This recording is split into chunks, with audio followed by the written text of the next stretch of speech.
जय श्री राम। जय जय श्री राम। वीर बजरंगबली की। ये पराक्रम की धरती है, ये परिश्रम की धरती है, ये पवित्र धरती है। इस धरती को मैं प्रणाम करता हूं। इस मंच से मैं गुरुद्वारा दमदमा साहिब,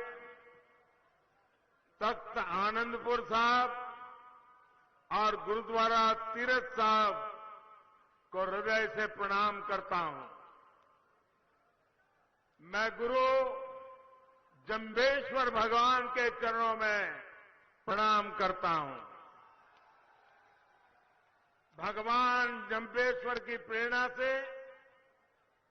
हमारा बिश्नोई समाज आज भी पूरी दुनिया में जीव प्रेम और पर्यावरण का सबसे जागरूक सिपाही माना जाता है।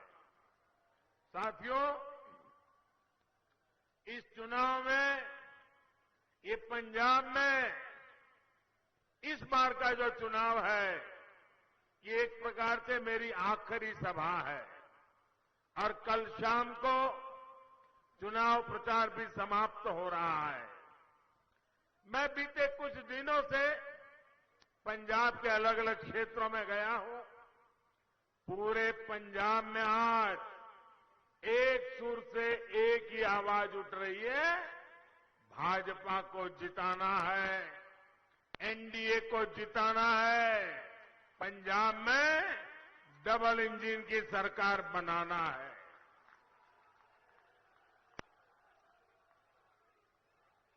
डबल इंजन की सरकार का मतलब क्या? पंजाब का इस दशक में सबसे तेज विकास। डबल इंजन की सरकार का मतलब पंजाब से रेत माफिया, ड्रग माफिया, इनकी विदाई। डबल इंजन की सरकार का मतलब है पंजाब की औद्योगिक इकाइयों में नई ऊर्जा भरना। डबल इंजन की सरकार का मतलब है पंजाब के युवाओं को रोजगार, स्वरोजगार के नए मौके देना। साथियों, पंजाब को आज एक ऐसी सरकार चाहिए जिसकी प्रेरणा राष्ट्रभक्ति हो, जिसकी प्रेरणा पंजाब का विकास हो। बीजेपी पूरे समर्पित भाव से पंजाब के लोगों के सामने पंजाब की सुरक्षा का संकल्प लेकर, पंजाब के विकास का संकल्प लेकर के आई है। एक बार भाजपा को आपकी सेवा करने का मौका दीजिए। एक बार 5 साल मुझे दीजिए।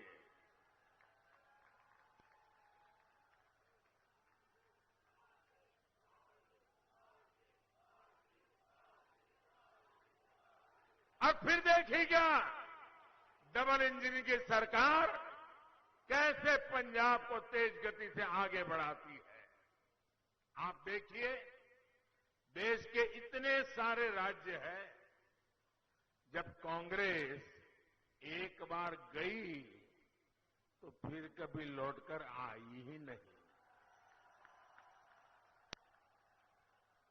और जहां भाजपा को आशीर्वाद मिल गया, वहां तो कांग्रेस जड़ मूल से साफ हो गई। साथियों, पंजाब के एक क्षेत्र ने देश को ये दिखाया था कि खेती भी खुशहाली का जरिया बन सकती है। लेकिन आज स्थितियां बदल रही है। यहां की मिट्टी की उपजाऊ क्षमता घट रही है। मिट्टी में केमिकल्स बढ़ गए हैं।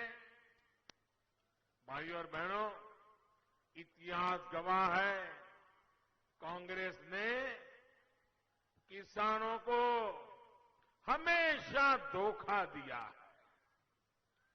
स्वामीनाथन कमीशन की सिफारिशों को लागू करने की मांग सालों से देश में थी। ये फाइल पर बैठ गए थे, लेकिन कांग्रेस सरकारें झूठ पर झूठी बोलती रही। केंद्र में हमारी सरकार बनी तो हमने उन सिफारिशों को लागू करने का काम करके दिखाया। भाइयों बहनों, ये हमारा किसानों के प्रति हमारी भारतीय जनता पार्टी का लगाव है। हमने, आप देखिए पुराने रिकॉर्ड, और मैं चुनौती देता हूं किसी भी दल को, हमारे समय में अनाज की रिकॉर्ड खरीदी की और किसानों के बैंक खातों में सीधे पैसा भेजा है हमने, उसके खाते में सीधा पैसा आता है। भाई और बहनों, पंजाब के किसानों को आज नई सोच और नए विजन वाली सरकार चाहिए।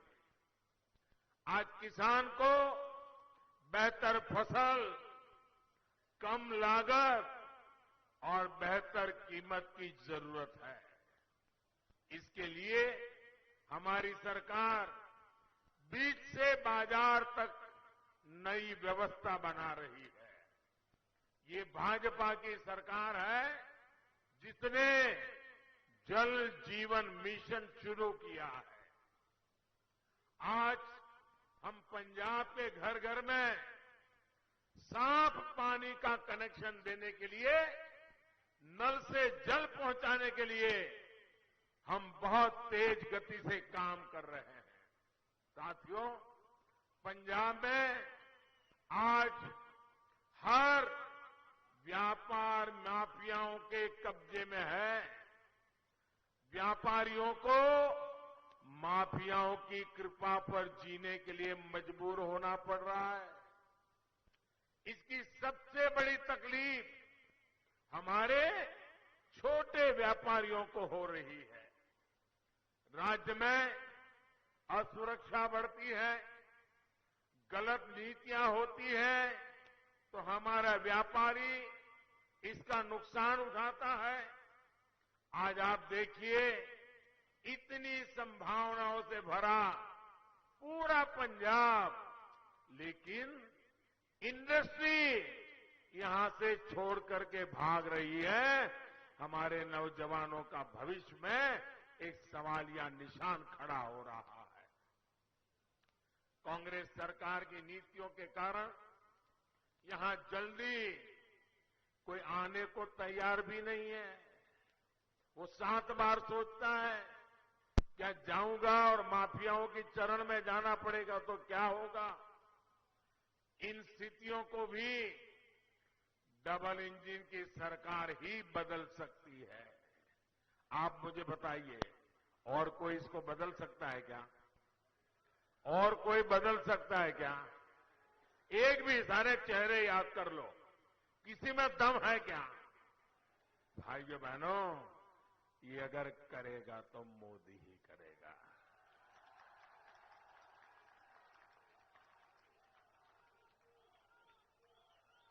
हमने अपने घोषणा पत्र में अनेक संकल्प लिए हैं।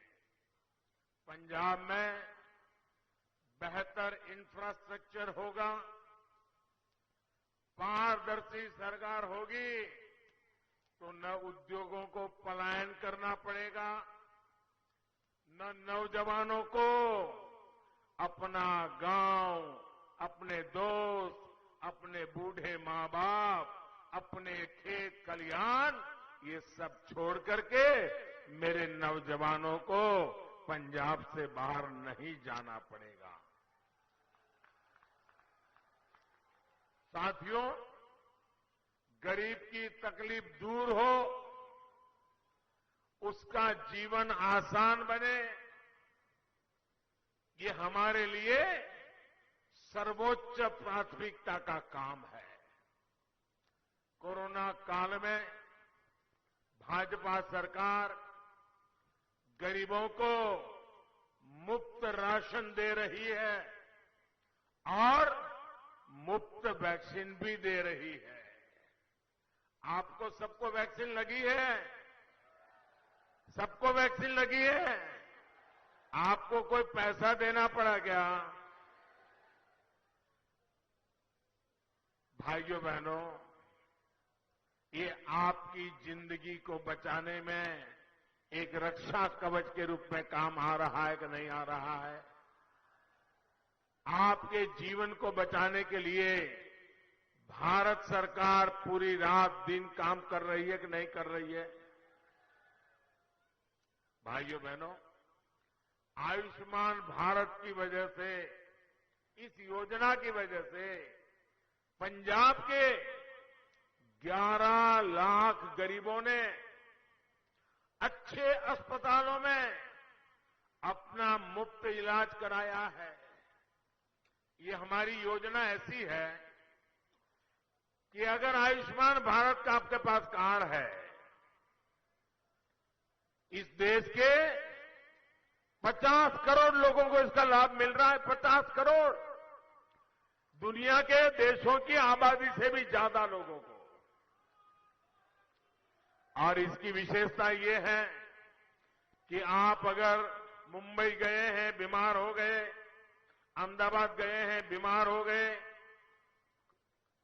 लखनऊ गए, बीमार हो गए, तो वहां की अस्पताल में इसी कार्ड से मुफ्त में तत्काल आपको डॉक्टरों से सेवा मिलेगी। आपकी ऑपरेशन की जरूरत पड़ गई तो वो भी कर दिया जाएगा। यानी पंजाब का नागरिक हिंदुस्तान में कहीं पर भी जाएगा तो उसको ये सुविधा है। लेकिन मैं एक और दुख की बात बताता हूं। आपके पास कार्ड है, आप अहमदाबाद जाएंगे तो ऑपरेशन हो जाएगा, भोपाल जाएंगे तो ऑपरेशन हो जाएगा, लखनऊ जाएंगे तो हो जाएगा, लेकिन दिल्ली जाएंगे जहां मुख्यमंत्री जो बैठे हैं,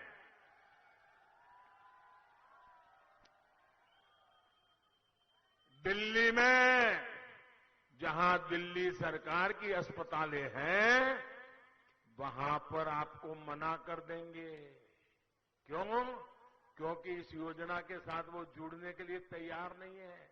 आप मुझे बताइए भैया, आपको भारत सरकार 5 लाख रुपए तक बीमारी के लिए खर्च दे रही है, तो पंजाब के लोगों को अगर दिल्ली में कहीं मदद जरूर पड़ जाए तो तुम्हारे पेट में चूहे क्यों दौड़ रहे थे? मुझे समझ नहीं आ रहा है। और जो लोग दिल्ली में आपको घुसने नहीं देना चाहते, वो आपसे वोट मांग रहे हैं। क्या ऐसे लोगों को पंजाब में कुछ भी करने का हक है क्या? है क्या? भाइयों बहनों, हमने जो आयुष्मान भारत योजना की बात बनाई है, इससे पंजाब के गरीबों के करीब करीब 2000 करोड़ रुपए बचे हैं। 2000 करोड़ रुपए। अब कल्पना कीजिए, गरीब के लिए 2000 करोड़ रुपए उसकी बीमारी में काम करने का काम दिल्ली में मोदी बैठ करके कर रहा है। भाइयों बहनों, ये हमारे दिल में आपके प्रति चिंता है। पंजाब में 300 से ज्यादा जन औषधि केंद्र चल रहे हैं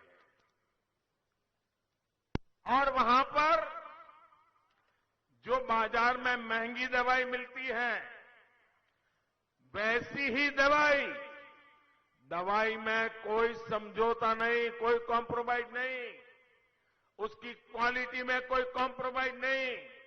लेकिन हमने जो जन औषधि केंद्र खोले हैं, जो बाजार में दवाई 100 रुपये में मिलती है, वो ही दवाई यहां 10 रुपये 20 रुपये में मिल जाती है। भाइयों, ये काम हमने किया। हम कैसे मदद कर रहे हैं देखिए आप। अगर किसी के परिवार में बुजुर्ग मां बाप है, डायबिटीज हो गया, रोज उनको गोलियां लेनी पड़ रही है, इंजेक्शन लेना पड़ रहा है। अगर ये दवाइयां घर में ला दी, महीने का 2-2.5 हजार का खर्चा तो होता ही होता है। मध्यम वर्ग के परिवार पर 2-2.5 हजार का दवाई का बोझ लग जाता है। लेकिन अगर जन औषधि से ले आएंगे दवाई तो सिर्फ 100-150 रुपये में आपका काम चल जाएगा। हर गरीब परिवार का, मध्यम वर्ग के परिवार का 1000-1500 रुपया बचेगा कि नहीं बचेगा? बचेगा कि नहीं बचेगा? लेकिन हम इसके लिए अरबों खरबों की जाहिरात नहीं करते भाई। हम तो गरीब के लिए जीते हैं, गरीब के लिए काम करते हैं, मध्यम वर्ग के लिए जीते हैं, मध्यम वर्ग के लिए काम करते हैं। अगर हाई ब्लड प्रेशर है, अगर उन्हें ऐसे स्टोर में गए, बहुत सस्ते में दवाई मिल जाएगी। इन केंद्रों से भी हर साल पंजाब के लोगों को करीब करीब 300 करोड़ रुपयों का फायदा हो रहा है। यहां के नागरिकों को दवाई के खर्चे में 300 करोड़ की बचत। भाइयों बहनों, ये मदद है कि नहीं है? ये मदद है कि नहीं है? ये आपका भला करने के लिए है कि नहीं है? क्या कभी हमने किसी अखबार में इश्तेहार दिया है क्या? एडवर्टाइजमेंट दिया है क्या? इसी तरह हमारी सरकार ने जो स्टेंट के पैसे कम कराए हैं, हृदय की बीमारी हो, हार्ट का स्टेंट लगाना है, आजकल नी की बीमारी हो जाती है, 50-60 साल की उम्र के बाद शुरू हो जाता है, नी ट्रांसप्लांट करवाते हैं।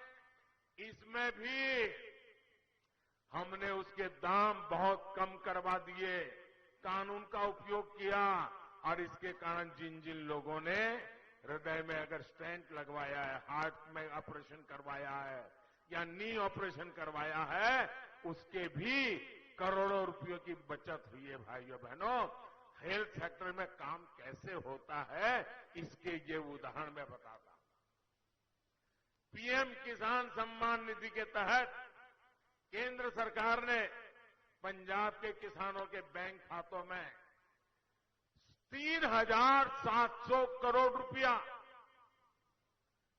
3,700 करोड़ रुपया सीधा सीधा किसान के बैंक के खातों में जमा हुआ है।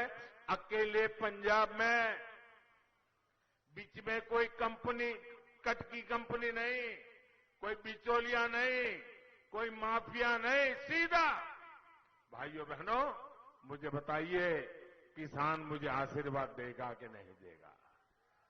देगा कि नहीं देगा? इसका लाभ पंजाब में करीब 23 लाख किसानों को मिला है। 23 लाख किसानों को केंद्र सरकार की प्रधानमंत्री आवास योजनाओं के तहत पंजाब में 75,000 से अधिक घर बनाए जा रहे हैं, और एक एक घर बनाने के लिए लाख-सवा लाख रुपया उनके खाते में भारत सरकार जमा करवाती है, ताकि वो पक्के घर में जिंदगी गुजारना शुरू करे। भाई, गरीबों को पक्के घर के लिए अकेले पंजाब को 2,000 करोड़ रुपए से के भी अधिक की राशि दी गई है। इधर आंकड़े जोड़ दीजिए, मैं तो कुछ ही बता रहा हूं, ये सारा दिल्ली से पैसा पंजाब की धरती पर उतारने का हमने काम किया है। साथियों, उजाला स्कीम के तहत हमने बिजली बिल कम हो, हमेशा हमेशा के लिए बिजली का खर्चा कम हो, आपकी जेब से ज्यादा पैसे न जाएं, एक स्थायी व्यवस्था बनाई और टेक्नोलॉजिकल सॉल्यूशन निकाला। इसके तहत एलईडी बल्ब हमने पंजाब में वितरित किए। इस वजह से गरीबों के बिजली के बिल में 900 करोड़ रुपए से भी अधिक बिजली का बिल बचा है। अगर मध्यम वर्ग के घर में 4 लट्टू वाले हैं तो उसका 1,500-2,000 रुपया बच जाता है बिजली का। भाइयों, ये लोग आज जो वादे कर रहे हैं वो एक प्रकार से आपके घर में रोशनी लाने का वादा नहीं है, आपके जेब के पैसे बचाने का वादा नहीं है। ये ऐसा रास्ता है जो पूरे पंजाब को कुछ ही वर्षों में अंधकार में डुबो देगा। बिजली के कारखाने चलाने की ताकत नहीं होगी, पूरा पंजाब अंधेरे में फंस जाएगा। ये रास्ता इन्होंने चुना है। आप मुझे बताइए, क्या पंजाब में अंधेरा आने देना है? अंधेरा आने देना है? अंधेरा आने देना है तो इन लोगों को दिल्ली में ही रोक लो भैया, आने मत दो यहां।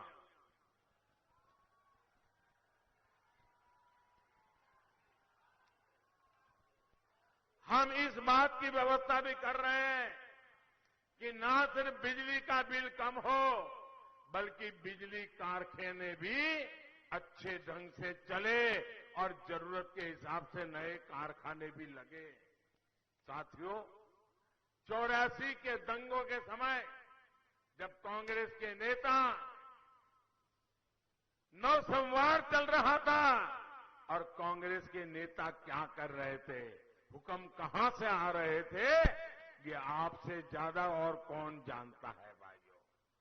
तो ये बीजेपी के नेता, हमारे कार्यकर्ता, हमारे सिख भाई परिवारों को बचाने के लिए, मैं उस समय गुजरात में था, एक भी परिवार को तकलीफ नहीं होने दी, एक भी परिवार को शान से जीते हैं भाइयों।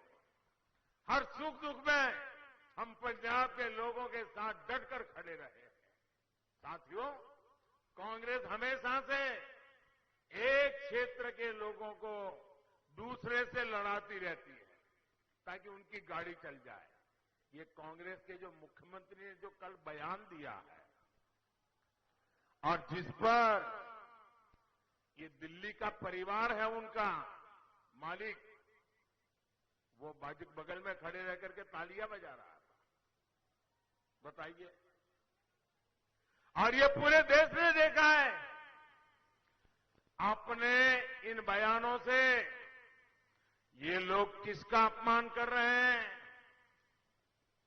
यहां का कोई ऐसा गांव नहीं होगा, कोई ऐसा गांव नहीं होगा जहां हमारे उत्तर प्रदेश के भाई बहन या हमारे के बिहार के भाई बहन यहां पर मेहनत न करते हो, ऐसा कोई गांव नहीं होगा भाइयों।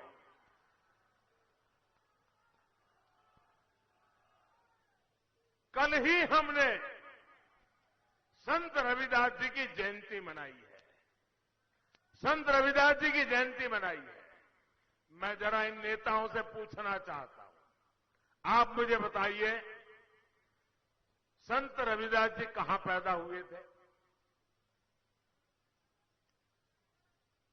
क्या पंजाब में पैदा हुए थे क्या? संत रविदास जी उत्तर प्रदेश के बनारस में पैदा हुए थे, काशी में पैदा हुए थे। और आप कहते हो उत्तर प्रदेश के भाइयों को घुसने नहीं दोगे, तो क्या आप संत रविदास जी को भी निकाल दोगे? क्या संत रविदास जी के नाम को मिटा दोगे? क्या भाषा बोलते हो तुम लोग?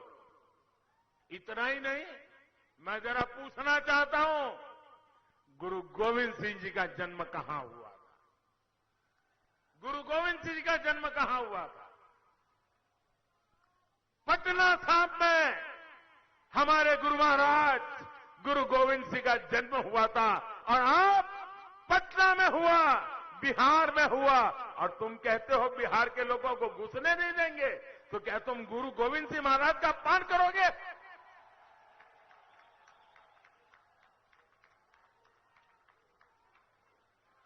आप गुरु गोविंद सिंह जी का अपमान सहन करोगे क्या? जिस मिट्टी में गुरु गोविंद सिंह जी ने जन्म लिया, उस मिट्टी का अपमान करोगे क्या? जिस मिट्टी में गुरु गोविंद सिंह जी ने जन्म लेकर के हमारी रक्षा की, उस मिट्टी के संतानों को पंजाब में घुसने नहीं देंगे, ये भाषा का प्रयोग करोगे क्या? संत रविदास जी, जिन्होंने समाज का इतना बड़ा कल्याण किया, काशी में पैदा हुए, आज पंजाब के हर घर में संत रविदास जी के प्रति श्रद्धा है। क्या आप उनको भी निकाल दोगे? हम यूपी बिहार के लोगों को घुसने नहीं देंगे। भाइयों बहनों, इस तरह की विभाजनकारी सोच को एक पल के लिए पंजाब में राज करने का अधिकार नहीं है। भाइयों बहनों, हमारा पंजाब सीमावर्ती राज्य है। इस पर सीमा पार से हमेशा नापाक नजरें बनी रहती है, गड़ी रहती है। इसलिए यहां जो सरकार बनेगी वो राष्ट्र प्रथम, नेशन फर्स्ट, इसके लिए प्रतिबद्ध सरकार होनी चाहिए। ढुलमुल रवैये वाले लोग नहीं होने चाहिए। जो लोग भारत को एक राष्ट्र ही नहीं मानते, देश की अखंडता, पंजाब की सुरक्षा, ऐसे लोगों के हाथ में हम सुपुर्द नहीं कर सकते हैं। पंजाब वैसे भी आज अनेक चुनौतियों का मुकाबला कर रहा है। इन चुनौतियों में अब एक समस्या अस्थिरता वाली हमने किसी भी हालत में जोड़नी नहीं है। लेकिन आज कांग्रेस पंजाब को फिर से अस्थिरता की तरफ ले जाने का प्रयास कर रही है। साथियों, कांग्रेस की जो पार्टनर इन क्राइम एक नई पार्टी यहां आई है, वो भी एक के बाद एक रोज नए झूठ, रोज नई मनगढ़ंत बातें पंजाब में आकर बोल रहे हैं। वो लोग जिनकी दिल्ली में सरकार है, आप अगर इनकी सरकार को देखेंगे तो पता चल जाएगा कि ये लोग सिखों को, पंजाबियों को डगर डगर पर कितना अपमानित करते हैं। दिल्ली जाओगे तो पता चलेगा। आज पंजाब में आकर सिखों को झूठ बोलने वाले इन लोगों ने दिल्ली में एक भी सिख को न मंत्री बनाया है। इतना ही नहीं, ये पंजाब को नशा मुक्त करने की बात करते हैं, लेकिन दिल्ली में हर स्कूल कॉलेज के बगल में शराब के ठेके खोल करके बैठ गए। भाइयों, ये कैसे झूठ बोलने में महारथी है और हर पर आराम से झूठ बोलना, आराम से पलट जाना, कोई परवाह ही नहीं। दिल्ली में प्रदूषण बढ़ता है तो ये पंजाब के किसानों को गाली देते हैं। दिल्ली की हवा खराब हो गई, आपने देखा होगा, ये सब अवेलेबल है, कि मैं कह नहीं रहा हूं। अब दिल्ली में जाओ तो पंजाब के किसानों को गाली दो और यहां आकर के किसानों को गले लगाने की बात करो। किसी के गले उतरेगा क्या? उतरेगा क्या? ये फरेब चलेगा क्या? जब कोरोना की वेव आई तो इन लोगों ने यूपी, पंजाब, हरियाणा के लोगों को झूठ बोल करके भगा दिया कि बहुत बड़ा भयंकर होने वाला है, महीनों तक खाना नहीं मिलेगा, भागो। जो लोग दिल्ली में पंजाब, हरियाणा, उत्तर प्रदेश के लोगों को भगा देते हैं, वो आज आपके पास आए हैं। आप क्या करोगे? इनको मेहमान गति स्वीकार करोगे क्या? भाइयों बहनों, बात इतनी नहीं है साथियों, इनके इरादे कहीं ज्यादा खतरनाक है। आपने सुना होगा, कल इनके एक पुराने विश्वस्त साथी जो पिछले बार जो यहां के पंजाब के चुनाव के उनकी तरफ से इंचार्ज थे और उनके खासम खास दोस्त थे, अन्ना हजारे के साथ ये आंदोलन में झंडा लेकर के खड़े रहते थे और कवि होने के नाते, चिंतक होने के नाते देश भर में उनके कवि सम्मेलनों को सुनने के लिए देश की युवा पीढ़ी घंटों तक इंतजार करती है। ऐसा मां सरस्वती की पूजा में लगा हुआ इंसान कल उसने कह दिया, जब दर्द काफी हुआ होगा तब उसने मुंह खोला होगा। और कल जब उसने कहा है, उन्हीं के साथी ने जो आरोप लगाया है वो बहुत खतरनाक है दोस्तों, बहुत खतरनाक है। इसलिए जो कल उन्होंने, उन्हीं के एक साथी ने इनके चरित्र का जो वर्णन किया है, इसको हर मतदाता ने, हर देशवासी ने बड़ी गंभीरता से लेने की जरूरत है। पंजाब के मेरे भाइयों और बहनों, ये लोग पंजाब को तोड़ने का सपना पाले हुए हैं। ये लोग सत्ता के लिए अलगाववादियों से भी हाथ मिलाने को तैयार है।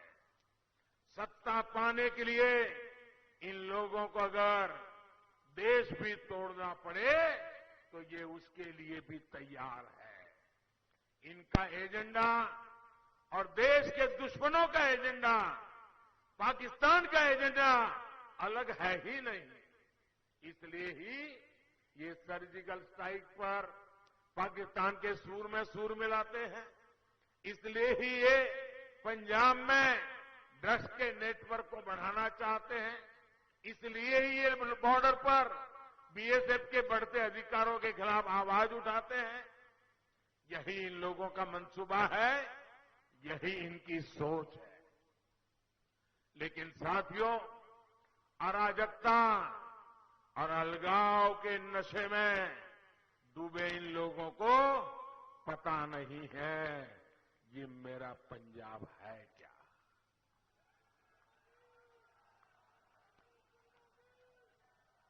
ये मेरे पंजाब ने कितने घाव झेले हैं, लेकिन इस देश के लिए मरने मिटने में कोई आगे रहा है तो मेरा पंजाब रहा है भाइयों। पंजाब उन गुरुओं, उन शहीदों की भूमि है जिन्होंने देश के लिए अपने प्राण न्योछावर कर दिए थे। ये पंजाब और ये भारत किसी की साजिशों से टूटने वाला नहीं है। हर भारतीय ऐसी ताकतों के सामने पूरी ताकत से खड़ा है। भाइयों और बहनों, ये सामान्य चुनाव नहीं है। ये पंजाब के वर्तमान के लिए, पंजाब के भविष्य के लिए बहुत महत्वपूर्ण चुनाव है। अब बीच में 2-3 दिन ही बचे हैं। 20 तारीख को पंजाब के लोगों को इनके अपराधों का हिसाब करना है। करोगे? चुन चुन के हिसाब करोगे? पल पल का हिसाब करोगे? 20 तारीख को पंजाब के लोगों को भाजपा के लिए, एनडीए के लिए, नवा पंजाब के लिए पुरजोश भारी मात्रा में ज्यादा से ज्यादा संख्या में वोट करना है। वोट करोगे ना? करोगे ना? ऐसा तो नहीं होगा ना कि इस सभा के बाद अरे भाई सभा बड़ी जबरदस्त हो गई, रैली बड़ी जबरदस्त हो गई, चलो आज सो जाते हैं। ऐसा नहीं करोगे ना? ऐसा नहीं करोगे ना? घर घर जाओगे, एक एक मतदाता को मिलोगे, देश की बात बताओगे, पंजाब के उज्जवल भविष्य की बात बताओगे, यहां के नौजवानों के कल्याण की बात बताओगे, यहां की माताओं बहनों की भलाई की बात बताओगे, लोगों को मतदान के लिए तैयार करोगे, कमल पे वोट डलवाओगे, एनडीए के साथियों को वोट डलवाओगे। भाइयों बहनों, मैं विशेषकर से मैं उन नौजवानों से भी आग्रह करना चाहता हूं जो जीवन में पहली बार वोट देने के लिए जाने वाले हैं। जो फर्स्ट टाइम वोटर्स हैं, ये फर्स्ट टाइम वोटर आपके जिंदगी का एक महत्वपूर्ण अवसर है।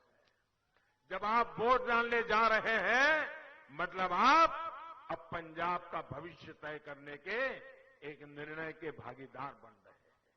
ये बहुत महत्वपूर्ण अवसर आपको मिला है। मैं फर्स्ट टाइम वोटर से कहना चाहता हूं, आप गर्व के साथ वोट करने जाइए और याद रखिए आज का दिन जीवन में कि आपने पहले वोट से ही पंजाब की सकल सूरत बदलने का काम किया था और आपने पंजाब को बनाने में भागीदारी दी थी। आज मैं हमारे अबोहर के लोगों से भी एक विशेष आग्रह करूंगा। मैं जब यहां मंच पे बैठा था, तो जब मैं यहां काम करता था, सारे पुराने परिवार सबको मैं देख रहा हूं, दूर से हाथ उठा करके नमस्ते कर रहा हूं। आप सबके बीच में लंबे अरसे तक काम करने का मुझे मौका मिला है, लेकिन आपसे अबोहर के मेरे साथियों को मैं एक विशेष जिम्मेवारी देना चाहता हूं। मुझे बताया गया कि हमारे उम्मीदवार को कोरोना के कारण अब बाहर निकलना मुश्किल हो गया है, तो अभी 2-3 दिन आप ही को हर यहां का नागरिक ही उम्मीदवार है।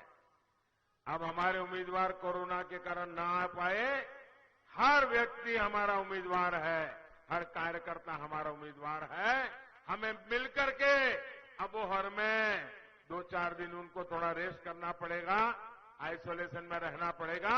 उस काम को हम निभाएंगे क्या? एक एक कार्यकर्ता इस बात को निभाएगा। देख के हम मिलकर चलेंगे। एनडीए के हमारे साथी श्रीमान ढींडसा साहब, कैप्टन साहब, हम सब मिलकर के पंजाब के सपनों को पूरा करने में कोई कमी नहीं रहेगी। इसी आशा के साथ आप सभी का बहुत बहुत धन्यवाद। दोनों मुट्ठी बंद करके पूरी ताकत से बोलिए भारत माता की, भारत माता की, भारत माता की। जो हमारे उम्मीदवार है इस चुनाव में, उनसे मेरी यह प्रार्थना आगे आ जाए ताकि मैं भी आपके साथ खड़ा हो जाऊं, हरदीप जी भी आ जाए। भारत माता की, भारत माता की। बहुत बहुत धन्यवाद। भारत माता की, बोलो सो